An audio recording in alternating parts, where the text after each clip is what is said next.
Welcome to Devotional Daily. Please remember to like, share, and subscribe to our videos. Today is August 29. Our title is Earthen Vessels, Part 2. For we do not preach ourselves, but Christ Jesus the Lord, and ourselves your bondservants for Jesus' sake. 2 Corinthians 4, verse 5. Paul shared the dangers and threats of life that constantly pushed him to the limits of his physical and psychological tolerance, as evidence of the real power he preached. Instead of hiding his fragility, his limitations, and his weaknesses, he made them evident so that only Christ would take the central place and be glorified.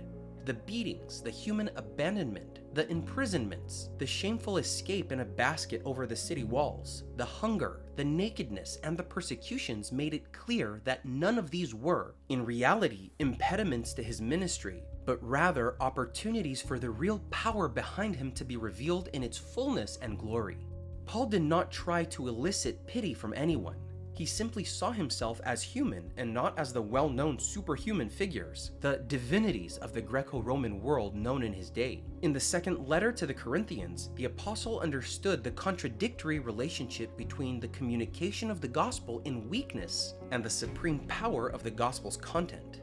If the definitive act of salvation occurred through the weakness of the crucified Christ, then it should not be surprising that the saving gospel of the crucified one should be proclaimed to the Gentiles through a messenger with the limitations and marks of human frailty.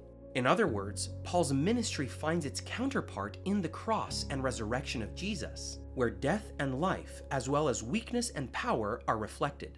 In order to relate with Paul's experience, ministers do not need to go through shipwrecks, imprisonments, or physical dangers of his career. On the other hand, gospel representatives should not try to imitate the power manifested in the secular world of executives and celebrities. For Paul, the human frailty of ministers is not a reason for failure, but precisely the point where their lives integrate with the powerful message of the cross.